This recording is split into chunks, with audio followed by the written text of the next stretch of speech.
Assalamualaikum and good day everyone. We are from Group 2 and today we will present our operating system mini project titled Quantum Leap Protocol Secure Quarantine Zone Implementation. The objective of this project is to create a secure internal network environment using virtual machine and configure several services including DHCP Server, SFTP Server, web server and database server. The client must be able to communicate with the server while remaining isolated from the internet.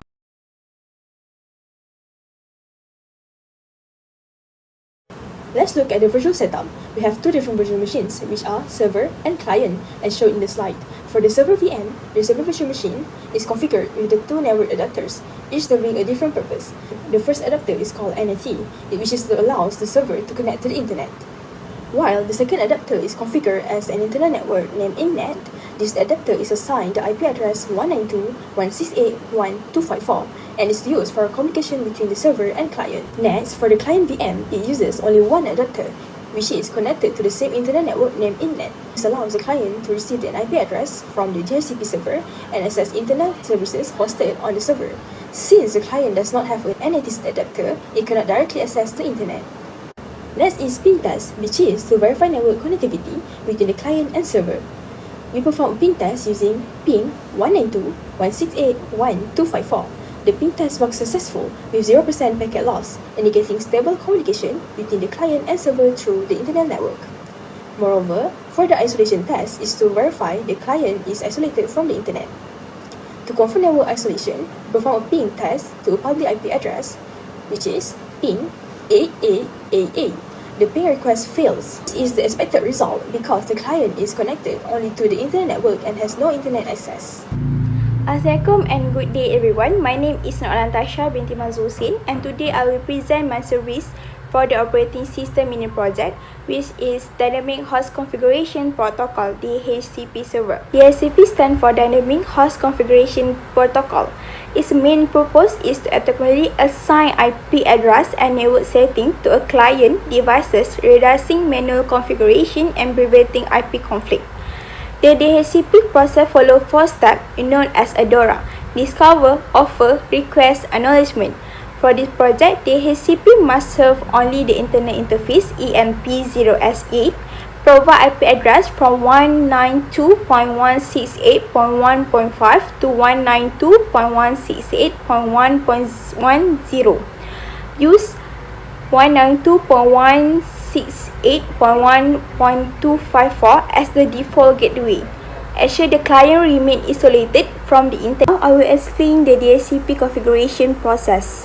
First, I update the package repository and install the ISC DHCP server package by using the command sudo apt update, sudo apt install isc-dhcp-server-y. After installation, the DHCP services package was successfully installed on the server. Next, I configure which network interface the DHCP should serve. I edit the file sudo nano /etc/isc-DHCP-server. Then I change interface v4 into EMP0S8. In the guideline, the interface is shown as ETH2, but in my debut virtual machine, the internal interface is named EMP0S8.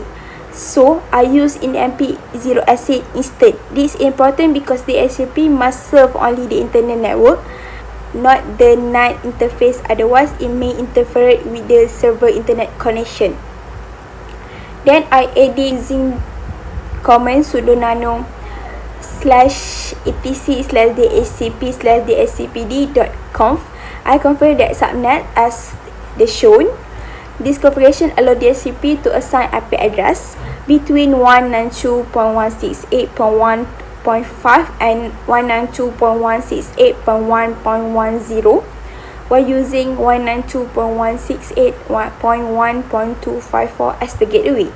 Final step, the DHCP services and verify that it was running using that command. Then as per result is active, which is running, which indicated that the DHCP server is operating correctly. After configuration, I perform several tests to verify the DHCP work correctly.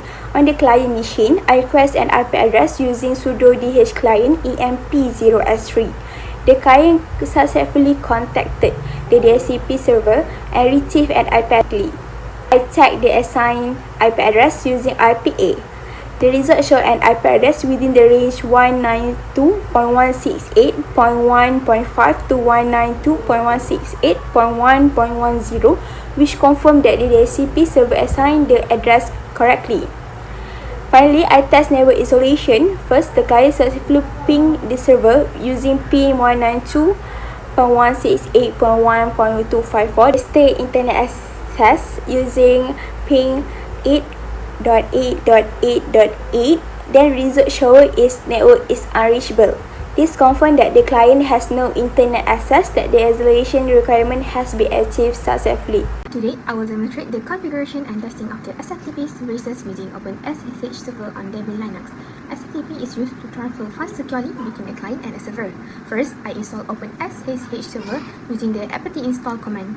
This package provides SSH and SFTP services. They show the OpenSSH server package was successfully installed on the server.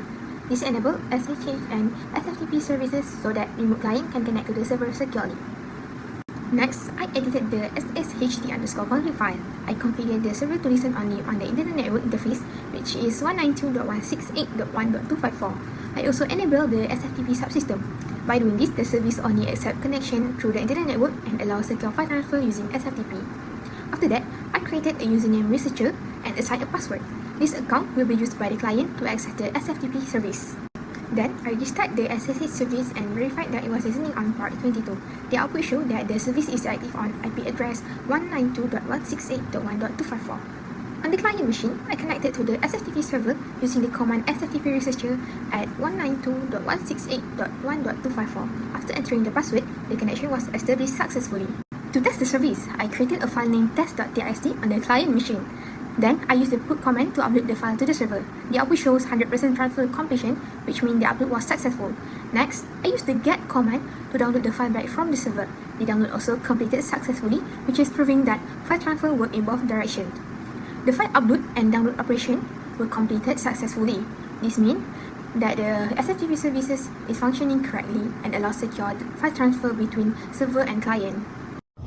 So what is web server? A web server is a software that delivers web content to a client over HTTP.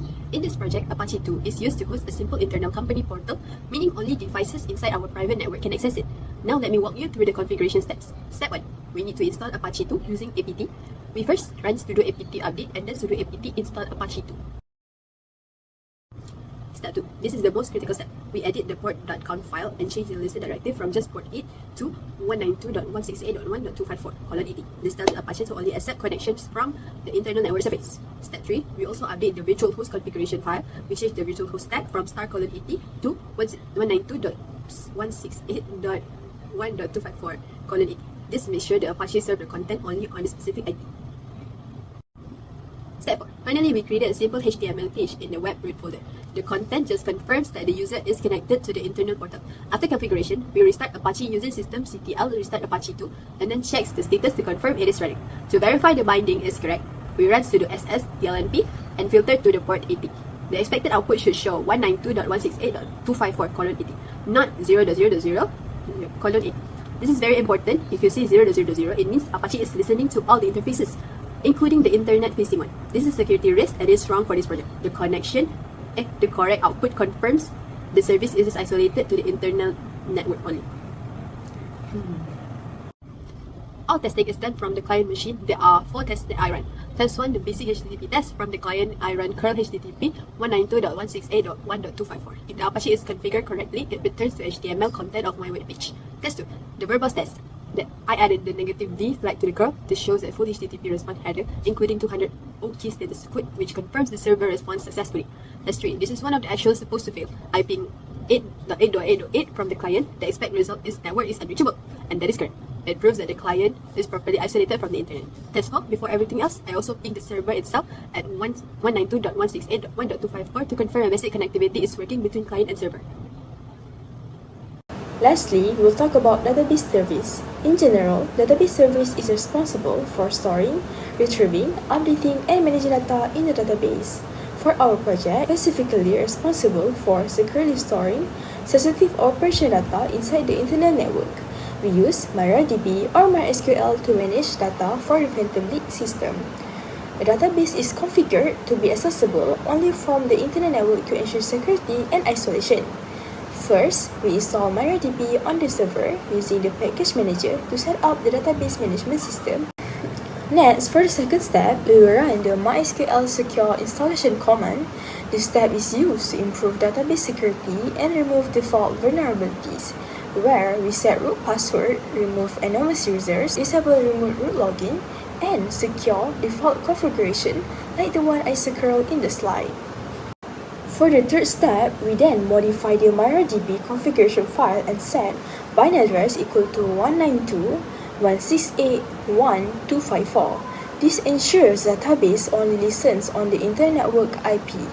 Next, for the fourth step, we restart the MariaDB service to apply the changes and activate the new configuration. For the fifth step, we log into MariaDB as the root user and create a database called Phantom Leak. Then, we create a table called sensitive data with the following attributes. You can see the table I created in the ERD. We can see that from the command, ID attribute will be the primary key, and there's two other attributes which are file name and upload date. After that, we insert sample data such as blueprint_v1.pdf, prototypes.schema.docs into the file name attributes. Overall, this confirms that the database is working properly with fewer data entries. Next, for the sixth step, we create a database user called internal_user at 192.168.1%. This means the user can only connect from the internet network. Then, we grant full privileges on the Phantom Leak database to this user.